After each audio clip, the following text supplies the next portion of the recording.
مہینہ رجب المرجب شروع ہوا ہے، اور یہ مہینہ بڑی برکتوں والا مہینہ ہے،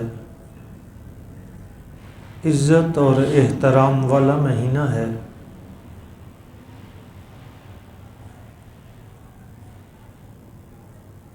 اللہ تعالیٰ نے بعض مہینوں کو بعض مہینوں پر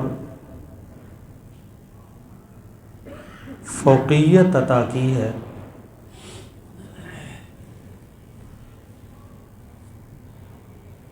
اور یہ اس لیے تاکہ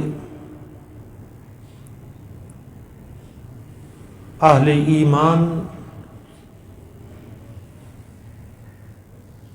کے اعمال کا شوق بڑھے، اور اللہ تعالیٰ اس عمل کی بدولت اپنے بندے کو اپنا قرب عطا کرے۔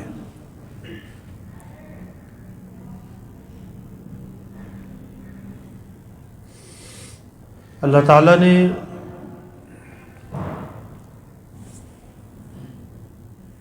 انسانوں میں سے بعض کو بعض پر فضیلت دی ہے۔ تمام انسانوں میں سے اللہ تعالیٰ نے سب سے زیادہ فضیلت حضرات انبیاء علیہ الصلوۃ والسلام کو عطا کی ہے۔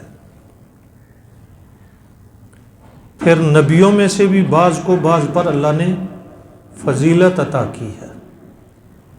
قرآن کریم نے فرمایا تلک الرسل فضلنا بعضهم علی بعض،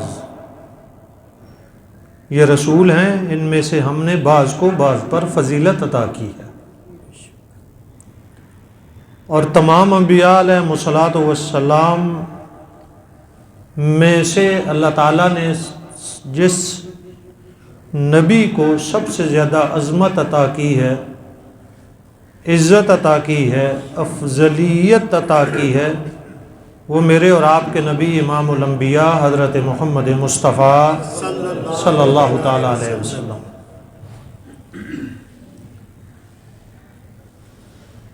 اس کے بعد علماء کرام نے لکھا ہے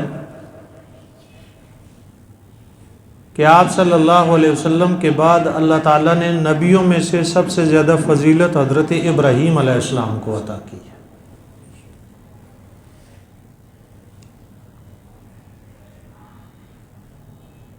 اسی طرح اللہ رب العزت نے امتوں کو ایک دوسرے پر فضیلت عطا کی ہے، اور سب سے زیادہ فضیلت والی، شرافت، کرامت والی، عزت اور شان والی امت محمدیہ صلوات اللہ علیہ۔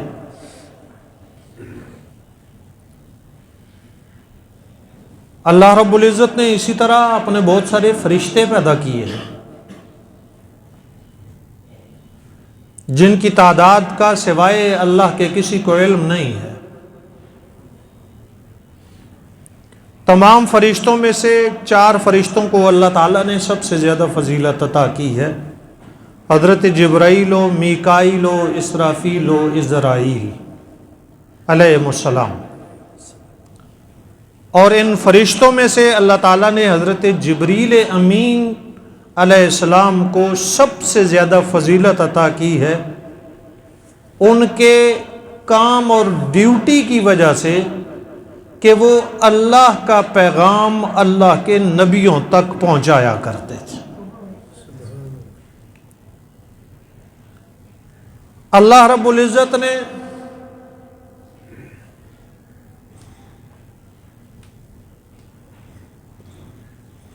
اس امت کے تمام طبقات میں سے جماعت صحابہ کو سب سے زیادہ فضیلت عطا کی ہے، اور نبی کریم صلی اللہ تعالی علیہ وسلم کے 1.25 لاکھ کے قریب صحابہ ہیں۔ ان صحابہ اکرام میں سے بعض کو بعض پر فضیلت ہے،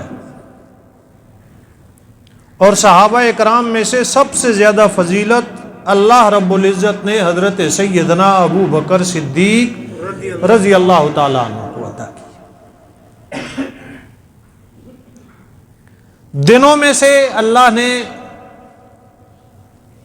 بعض دنوں کو بعض دنوں پر فضیلت عطا کی. دن سارے کس نے بنائے ہیں جی؟ اللہ نے بنائے. اور ان تمام دنوں میں سے سارے دنوں کا سردار اللہ تعالیٰ نے جمعہ کے دن کو فرمایا. سید الایام یوم الجمعہ، تمام دنوں کا سردار جمعے کا دن ہے.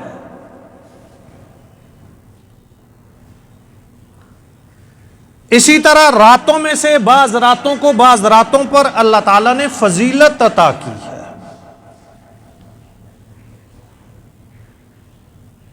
حضرت عبداللہ ابن عمر رضی اللہ تعالیٰ عنہ سے ایک روایت ہے،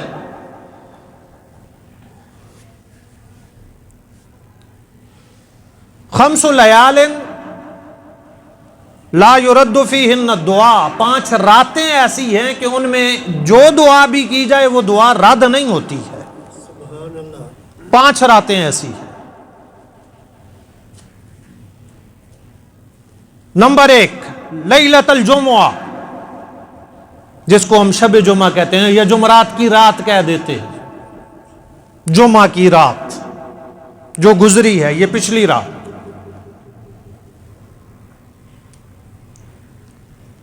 اسی طرح اول لیلۃ من رجب، رجب کے مہینے کی پہلی رات کو جو دعا کی جائے وہ دعا قبول ہوتی ہے.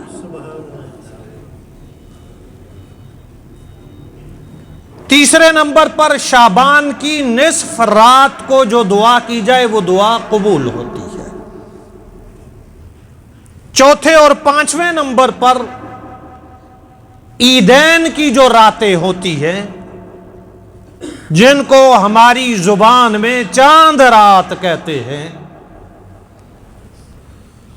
ادھر کہا جا رہا ہے کہ چاند رات ہے، دعا کرو گے تمہاری دعا رد نہیں ہوگی. اور ہم چاند راتوں کو کیا کر رہے ہیں؟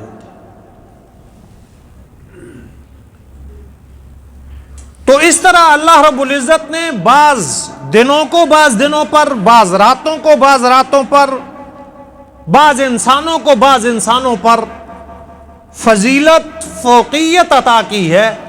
اسی طرح اللہ رب العزت نے مہینوں میں سے بعض مہینوں کو زیادہ محترم بنایا ہے، قابل احترام بنایا ہے، فوقیت عطا کی ہے، فضیلت عطا کی ہے.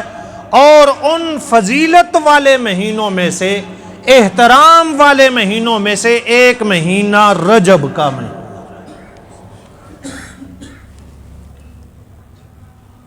قرآن کریم نے اعلان کیا ان عدت الشہور عند اللہ 12 شہرا فی کتاب اللہ یوم خلق السماوات والارض، بے شک اللہ کے ہاں مہینوں کی تعداد 12 ہے. اور یہ کب سے ہے؟ یوم خلق السماوات والارض، جب سے اللہ نے آسمانوں زمینوں کو بنایا ہے تب سے اللہ نے مہینوں کو بھی بنایا ہے. اور مہینے کتنے ہیں؟ 12. اور ان مہینوں سے جو قرآن کریم نے ذکر کیے وہ یہ مہینے ہیں محرم صفر کے. منہا اربعۃ حرم، ان 12 مہینوں میں سے 4 مہینے احترام والے ہیں،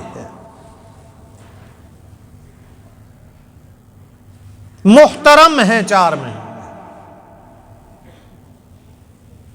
اور ان میں سے ایک رجب ہے. ذیقعد، ذی الحج، محرم اور رجب، 3 مہینے لگاتار ہیں اور ایک یہ مہینہ. بعض مہینوں کی بعض مہینوں پر فضیلت مختلف طریقوں سے بیان کی گئی ہے، ورنہ رمضان المبارک کا مہینہ تمام مہینوں کا سردار ہے.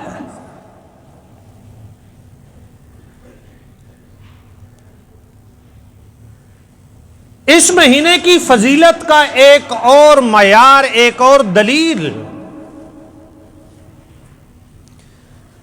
امام الانبیاء حضرت محمد مصطفیٰ صلی اللہ تعالی علیہ وسلم نے جب رجب المرجب کا چاند دیکھا تو آپ صلی اللہ علیہ وسلم نے اللہ کی بارگاہ میں دعا کی، اللہم بارک لنا فی رجب و شعبان وبلغنا رمضان، اے اللہ ہمارے رجب میں، ہمارے شعبان میں برکت عطا فرما اور ہمیں صحت سلامتی کے ساتھ رمضان تک پہنچا۔ جب آپ صلی اللہ تعالی علیہ وسلم نے رجب کے مہینے کے لیے برکت کی دعا کی ہے تو پھر یہ مہینہ برکت والا ہے کہ اس میں برکت کی دعا آقا صلی اللہ علیہ وسلم نے کی ہے، اور امام الانبیاء حضرت محمد مصطفیٰ صلی اللہ تعالی علیہ وسلم جس کے لیے دعا کر دیں وہ برکت والا ہو جاتا ہے۔ جیسے مہینے کے لیے آپ صلی اللہ علیہ وسلم نے دعا فرمائی ہے، رجب کے لیے فرمائی ہے، ویسے ہی بہت ساری دعائیں اللہ کے نبی صلی اللہ علیہ وسلم نے اس امت کے لیے بھی تو کی ہیں، اور آپ صلی اللہ تعالی علیہ وسلم کی جانے والی دعا قبول ہوتی ہے، اور ایسے قبول ہوتی ہے، ایسے قبول ہوتی ہے کہ صرف اس کی قبولیت کو پڑھا نہیں جاتا ہے، سنا نہیں جاتا ہے، صحابہ اکرام نے حضور کی دعا کو قبول ہوتے اپنی آنکھوں سے دیکھا ہے۔ حضرت ابو ہریرہ رضی اللہ تعالیٰ عنہ صحابی رسول ہیں، اور کتنے بڑے صحابی ہیں کہ حضرت ابو ہریرہ سے دین کا آدھے سے زیادہ حصہ اس امت کو حضرت ابو ہریرہ کے واسطے سے ملا ہے۔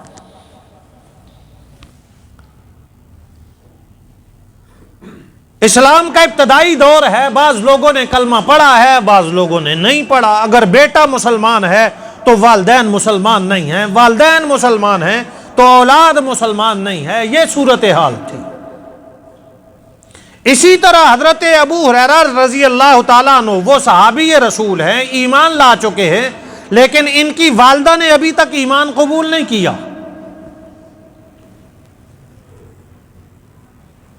کفر اور اسلام ایک گھر میں ہو تو بڑے مسائل ہوتے ہیں، اسی طرح کے مسائل کا حضرت ابو ہریرہ کو بھی واسطہ پڑ رہا تھا کہ ان کی والدہ اسلام کو، مسلمانوں کو، نبی پاک صلی اللہ تعالی علیہ وسلم کو برا بلا کہتی تھی۔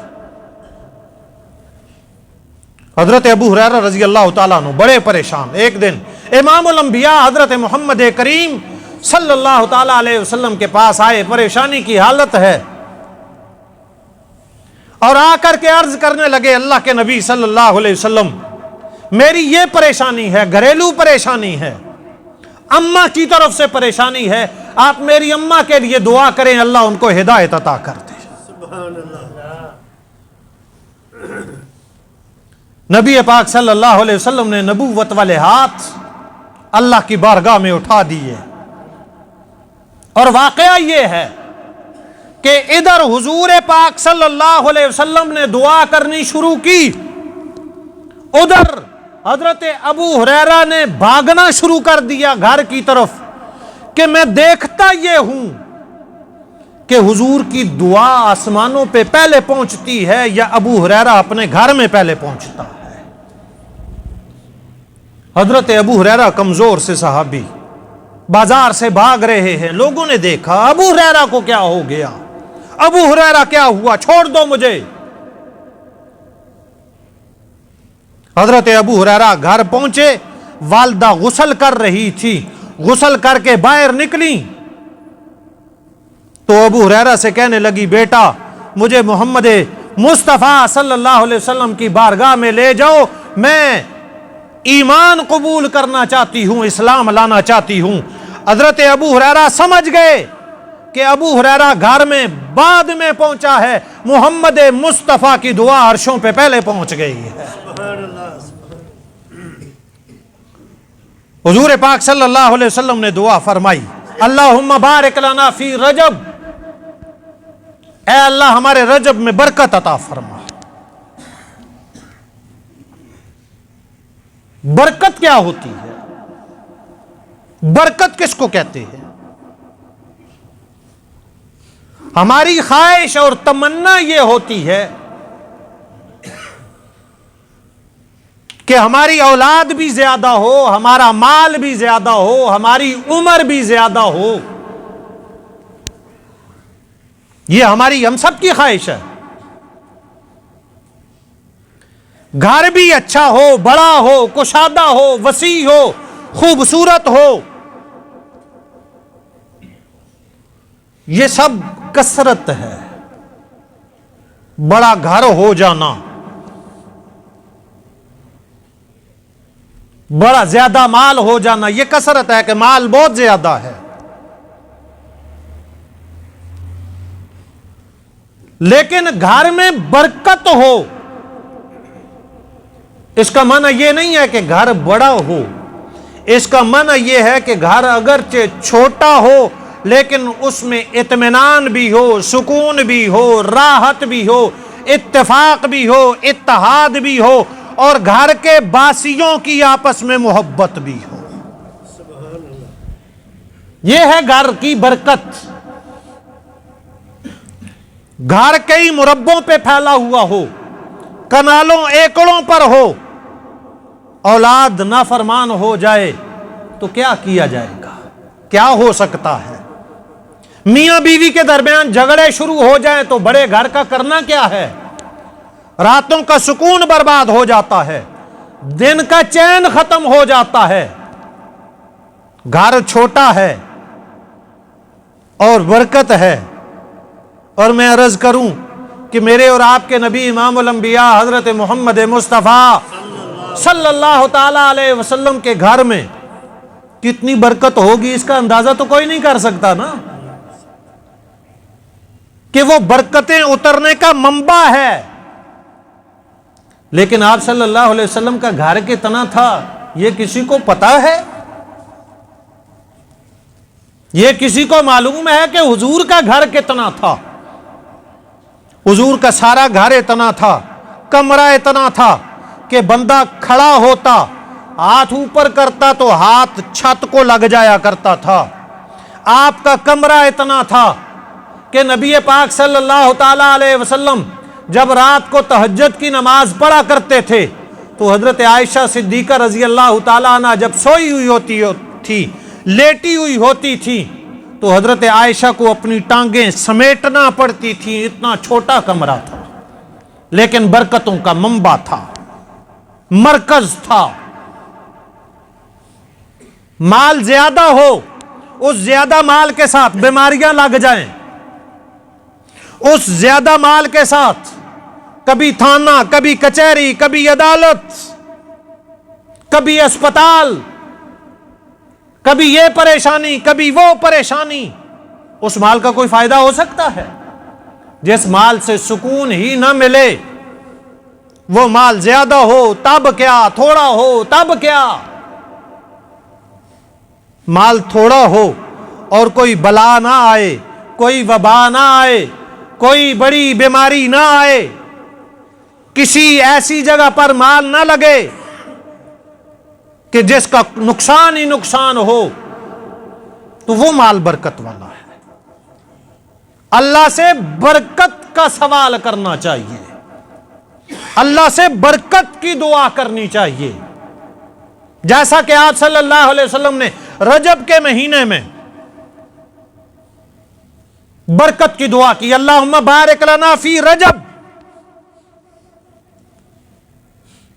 برکت کی ایک اور مثال ہے، بہت عام فام مثال تاکہ بات زیادہ واضح ہو جائے. ہم جماعت کے ساتھ نماز پڑھیں تو کتنا ثواب ہوتا ہے جی؟ کتنی نمازوں کا؟ 27 کا. کتنی نمازوں کا؟ 27. میں ایک صورت عرض کرنے لگا ہوں. 27 نمازوں کا ثواب ہوتا ہے. اکیلے پڑھیں تو ایک نماز کا. پڑھے 4 فرض ہی ہیں، اکیلے بھی 4 ہی پڑھے ہیں، جماعت کے ساتھ بھی 4 ہی پڑھے ہیں، لیکن اس جماعت کی برکت کی وجہ سے، خانہ خدا کی برکت کی وجہ سے، مسلمانوں کے اس اجتماع کی برکت کی وجہ سے اللہ نے 4 کا ثواب نہیں دیا، اللہ نے 27 کا ثواب دے دیا ہے. یہ ہے برکت. ایک اور برکت کی ایک اور مثال،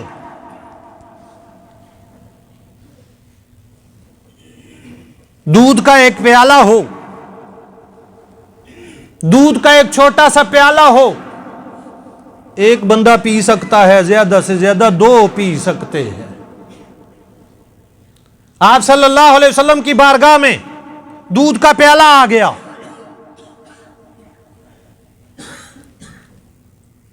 آپ صلی اللہ علیہ وسلم نے حضرت ابو ہریرہ سے فرمایا، ابو ہریرہ یہ دودھ کا پیالہ اٹھاؤ۔ یہ جو مدینہ منورہ کے طلباء ہیں جن کو اصحاب صفہ کہا جاتا ہے، میرے حضور کے گھر کے پاس جو ایک درسگاہ تھی، جانے والے آج بھی اس کو دیکھ سمجھ سکتے ہیں، 80 طلباء ہیں، 80 طلباء، ایک پیالہ دودھ کا ہے، بسم اللہ پڑھ کر کے پلانا شروع کرو، عقل کہتی ہے ایک پیے گا ختم ہو جائے گا، نہیں تو 2 پی لیں گے دودھ کا پیالہ ختم ہو جائے گا۔ بسم اللہ پڑھ کے میرے نبی کے ہاتھوں سے نکلنے والا وہ جام حضرت ابو ہریرہ نے تقسیم کرنا شروع کر دیا، 40 طلباء نے پی، 80 طلباء نے پی لیا، دودھ جتنا پہلے موجود تھا دودھ میں کمی نہیں آئی، اللہ نے اتنی برکت عطا کر دی تھی۔ سبحان اللہ، سبحان اللہ۔ آپ صلی اللہ علیہ وسلم نے ارشاد فرمایا، طعام الواحد یکفی الاثنین، طعام الاثنین یکفی الثلاثہ۔ ایک بندہ اکیلے بیٹھ کے چمچ بھی اپنی رکھی ہوئی ہے، پلیٹ بھی اپنی رکھی ہوئی ہے، کھانا بھی ایک بندے کا ہے، وہ ایک بندہ بیٹھ کے کھائے گا، کھانا ختم ہو جائے گا، لیکن اور وہ اس کا پیٹ بھر جائے گا، بھوک ختم ہو جائے گی۔ آپ صلی اللہ علیہ وسلم نے ارشاد فرمایا، اگر یہی بندہ اپنے ساتھ دوسرے بندے کو کھانے میں شامل کر لے، اللہ اس کی برکت سے اس کھانے میں اتنی برکت عطا کریں گے کہ ایک کا کھانا 2 کو کافی ہو جائے گا، 2 کا 4 کو کافی ہو جائے گا، 4 کا 8 کو کافی ہو جائے گا۔ سبحان اللہ۔ یہ ہے برکت۔ اللہم بارک لنا فی رجب، رجب میں اے اللہ برکت عطا کر، رجب میں برکت عطا کر۔ اب رجب میں برکت کا معنی کیا ہے؟ رجب میں برکت کا معنی یہ ہے کہ رجب کے مہینے میں کوئی بندہ نیکی کرے گا، عام مہینوں کی بنسبت اللہ اس کو زیادہ اجر و ثواب عطا کریں گے۔ سبحان اللہ۔ حضرت قتادہ وہ فرماتے ہیں کہ رجب اتنا عزت والا، احترام والا مہینہ ہے کہ اس میں نیک اعمال کا اجر بڑھ جاتا ہے، برے اعمال کا گناہ بڑھ جاتا ہے۔ کہ جب اللہ نے اتنی سہولت اور اتنی آسانی دی ہوئی ہے کہ اس کو میں نے عزت والا مہینہ بنا دیا، احترام والا مہینہ، فضیلت والا مہینہ بنا دیا ہے، تو اب بندہ اس سے منہ پھیر کر کے پھر بھی گناہ میں، برائی میں مبتلا ہو تو یہ تو بغاوت ہے کہ اللہ نے تو سہولت دی ہے، عمل تھوڑا کرو گے اجر زیادہ ملے گا، اور بندہ پھر بھی برائی کی طرف جا رہا ہے، پھر بھی نافرمانی کی طرف جا رہا ہے، پھر بھی ناجائز کی طرف جا رہا ہے، پھر بھی حرام کی طرف جا رہا ہے۔ اللہم بارک لنا فی رجب و شعبان وبلغنا رمضان۔ اس دعا میں 3 مہینوں کا ذکر کیا، رجب کا، شعبان کا، رمضان کا۔ ذرا غور کیجئے کہ اللہ کے نبی صلی اللہ علیہ وسلم نے یہ دعا کس انداز میں فرمائی ہے۔ اے اللہ ہمارے رجب اور شعبان میں برکت عطا کر اور ہمیں رمضان تک پہنچا۔ اس کا معنی یہ ہے کہ آپ صلی اللہ علیہ وسلم اپنی عمر کے لیے بھی، زندگی کے لیے بھی دعا کر رہے ہیں، اے اللہ اتنی مہلت، اتنی زندگی عطا فرما کہ ہم اپنی زندگی میں رمضان کو پا سکیں، رمضان کی عظمت کے پیش نظر، اور صحت سلامتی کے ساتھ پہنچا۔ ایک اور حدیث پاک رجب سے متعلق آپ صلی اللہ علیہ وسلم نے ارشاد فرمایا، کہ رجب کے مہینے میں روزے نہ رکھا کرو، رجب کے مہینے میں روزے نہ رکھا کرو. یہ استحبابی حکم ہے، کوئی فرض نہیں ہے. یعنی اتنی کثرت سے روزے نہ رکھو کہ کمزور ہو جاؤ اور پھر رمضان المبارک کے فرض روزے بھی تم نہ رکھ سکو. رجب کے مہینے میں اپنے آپ کو جسمانی اعتبار سے، روحانی اعتبار سے اتنا تیار کر لو کہ رمضان المبارک کی تمام سعادتیں تم حاصل کر سکو. یہ ہے اس کا معنی. یعنی یہاں سے تیاری شروع کرو. بندہ سفر پہ جائے یا کوئی بڑا کام کرنا لگے تو پہلے اپنے آپ کو اس کام کے لیے تیار کرتا ہے، جسمانی طور پہ اپنے آپ کو تیار کرتا ہے. رمضان المبارک کا مہینہ، اس سے اگلا مہینہ شعبان کا ہے، پھر رمضان کا ہے، تو اس سے پہلے ہم اپنے آپ کو تیار کریں. کس طریقے سے؟ کھا پی کر نہیں، کھانا پینا بھی کرنا چاہیے، اپنی صحت کا خیال بھی کرنا چاہیے، لیکن روحانی اعتبار سے ہم اعمال کی طرف آئیں، اپنی عادت بنائیں اور زیادہ اعمال کی طرف آئیں، تاکہ جب ہم رمضان المبارک میں پہنچیں تو ہمیں کسی قسم کی کوئی تکلیف نہ ہو، ہماری عادت بن چکی ہو، سہولت اور آسانی کے ساتھ ہم رمضان المبارک کے روزے بھی رکھ سکیں، اس کی تراویح بھی پڑھ سکیں اور اس میں دیگر اعمال بھی کر سکیں. اللہ پاک مجھے آپ کو عمل کی توفیق